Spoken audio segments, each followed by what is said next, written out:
और फिर मोहम्मद जुबैर के बयान के 24 घंटे बाद ही नून लीग के एक और सीनियर रहनुमा और शरीफ खानदान के पुराने और करीबी साथी ख्वाजा आसिफ ने शाहिद खाकान अब्बासी की बात को दुरुस्त करार देने के साथ साथ उनके बयान को मोहम्मद जुबैर के बयान से ज़्यादा मोतबर कह दिया। अब नून लीग के टॉप टियर रहनुमाओं के बयानात में तजादात हमें जो हैं वो दिखे, और उसी के दौरान आज सीनियर सहाफ़ी अंसार अब्बासी ने एक स्टोरी की जिसके मुताबिक शरीफ फैमिली से अगर कोई वज़ारत उज़्मा का उम्मीदवार हुआ तो वो शहबाज शरीफ ही होंगे, लेकिन अगर किसी भी वजह से शहबाज शरीफ इस ओहदे के उम्मीदवार ना बन पाए तो फिर शाहिद खाकान अब्बासी की जो है वो नून लीग की तरफ से वज़ारत उज़्मा के उम्मीदवार होंगे। इसी खबर के मुताबिक दिलचस्प बात यह कि शाहिद खाकान अब्बासी जो है वो मुक़्तदर हल्कों के लिए काबिल कबूल भी है। अंसार अब्बासी की खबर के मुताबिक मियां नवाज शरीफ के करीब मौजूद ज़राए ने तस्दीक की है कि मुक़्तदर हल्कों के साथ नून लीग की क़यादत का बिलवास्ता रब्ता हुआ है।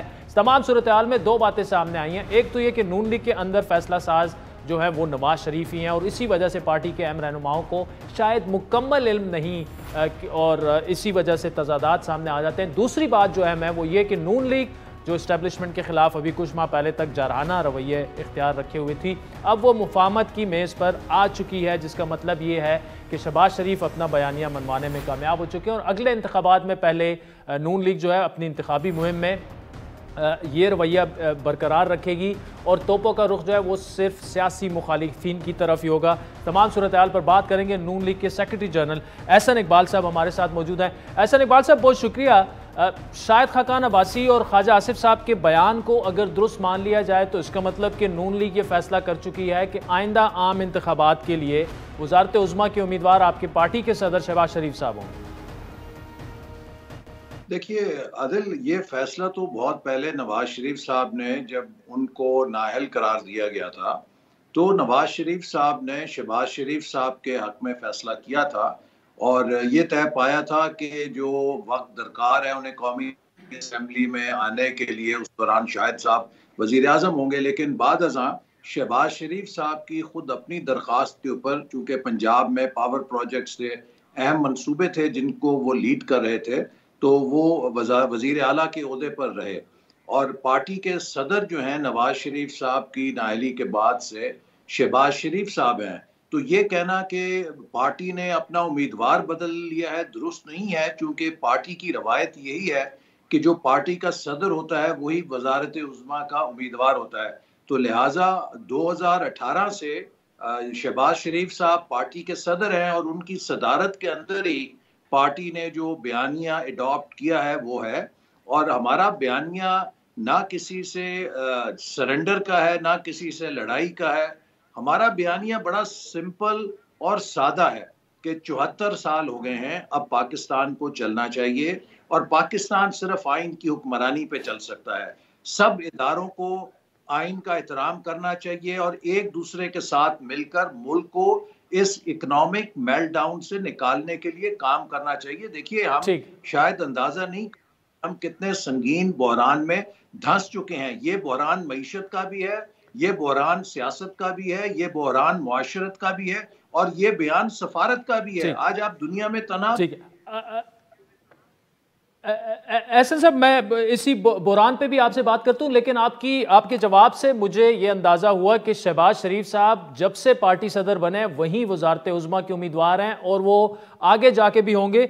लेकिन फिर जो जुबैर साहब कह रहे हैं मरियम नवाज साहिबा के बारे में कि उनके केसेस जो हैं उन्हें उम्मीद है कि उससे पहले ख़त्म हो जाएंगे और वो फिर मैदान में आएगी, तो यहाँ पर एक कन्फ्यूजन जो है वो पैदा हुई है, जो कि ख्वाजा आसिफ साहब ने तो दूर कर दिया। अब आप भी दूर फरमा रहे हैं कि मरियम नवाज के अगर केसेस ख़त्म हो भी जाएं, शहबाज शरीफ साहब पार्टी सदर हैं तो वही उम्मीदवार होंगे। देखिए, जो इस वक्त सूरत हाल है, जैसे ख्वाजा आसिफ साहब ने कहा कि इस वक्त शहबाज शरीफ साहब पार्टी के सदर हैं और जो पार्टी का सदर होता है वही पार्टी की तरफ से वज़ारत उज़्मा का उम्मीदवार होता है।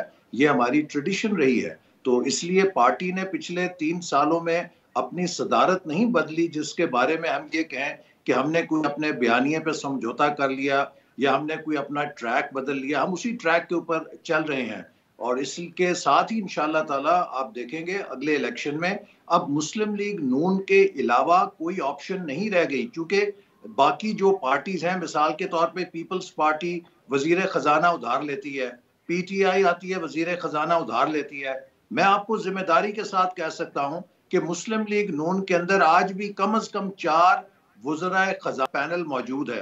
हम खुद कफील हैं अपने इकोनॉमिक टीम के अंदर, जिसने के इस मुल्क के अंदर 2013 और 18 में रिकॉर्ड इकोनॉमिक टर्न अराउंड किया था। और पाकिस्तान को जिस इकोनॉमिक टर्न अराउंड की जरूरत है, उसकी सलाहियत, उसकी काबिलियत, उसकी टीम सिर्फ पीएमएलएन के पास है। ठीक है, ऐसे साहब ये बताइएगा कि अब आगे का प्लान क्या है, क्योंकि ख्वाजा आसिफ साहब ने आज ये कहा है कि मार्च से पहले भी हुकूमत जा सकती है, इन हाउस चेंज आ सकती है, लेकिन वो मार्च तक तब्दीली देख रहे हैं। अयाज सादिक साहब जो हैं वो भी लंदन, जो हम सुन रहे हैं कि जी कोई पैगामात लेके गए थे। तो प्लान क्या है? क्या आप भी ये समझते हैं कि अगले 2 माह जो हैं, 2 से 3 माह में इन हाउस चेंज आप पीपल्स पार्टी के साथ मिलकर ला सकते हैं? बात उसी तरफ बढ़ रही है? देखिए, मैं समझता हूं कि इस वक्त इमरान खान साहब को भी अंदाजा हो गया है कि मुल्क को जिस यहां से हर रास्ता पस्ती की तरफ जाएगा और हर आने वाला महीना, हर आने वाला साल उनके लिए मुश्किलात में इजाफे का जरिया होगा। अगर आप पिछले चंद हफ्तों की इमरान नियाजी साहब की एक्टिविटीज देखें तो आप बखूबी अंदाजा कर सकते हैं कि वो खुद को इलेक्शन मोड में ले आए हैं, या वो खुद के आखिरी 400 मीटर की दौड़ के लिए तैयारी कर रहे हैं। उन्हें अपना अंजाम नजर आ रहा है और वो अपने हलके को पक्का करने के लिए अरबों रुपए का पैकेज मियां वाली पहुंच गए, जबकि 3.25 साल उन्हें मियां वाली याद नहीं आया। इसी तरह जो वो स्कीमों का ऐलान कर रहे हैं, अगर उनका हुजम देखें तो पाकिस्तान के बजट या डेवलपमेंट बजट से भी कई गुना ज्यादा उसका हुजम बनता है, जिससे कि ये लगता है कि ये सब गैर हकीकत पसंदाना लॉलीपॉप्स हैं जो पाकिस्तान के अवाम को बेचे जा रहे हैं, जिनका मकसद सिर्फ ये है कि अब इलेक्शन में शायद वो खुद जाना चाहते हैं, या उनको ये नजर आ रहा है कि हालात बेकाबू होने वाले हैं, अगर उन्हें निकाल दिया जाएगा तो वो अदम एतमाद के जरिए तो वो उसके लिए अपना केस बिल्ड कर रहे हैं। तो मैं समझता हूं कि 2022 इलेक्शन का साल होगा।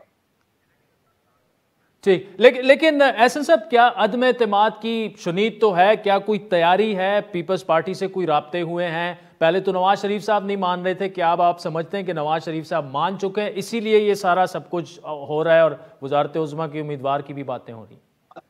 जो अदम एतमाद है उसके लिए जो बुनियादी जजमेंट है वो ये है कि क्या हमारे जो कौमी इदारे हैं वो गैर जानिबदार हैं। आपको मालूम है कि जब वजीर आजम ने एतमाद का वोट लिया था तो खुद हुकूमत के बहुत सारे MNAs हुक्मरान जमात के एतमाद का वोट नहीं देना चाहते थे, उन्हें ज़बरदस्ती एजेंसीज के जरिए प्रोड्यूस कराया गया था, लाया गया था, और उन्होंने इस बात का इकरार भी किया। इसी तरह अभी जो मुश्तरका पार्लियामेंट का इजलास हुआ था उसमें भी हुकूमती इत्तेहाद के और खुद हुकूमत के अपने ट्रेजरी बेंचेस के MNAs ने कहा कि हमें लाया गया है, बड़े एहतमाम के साथ लाया गया है, और फिर टेलीफोनों का चर्चा भी हुआ।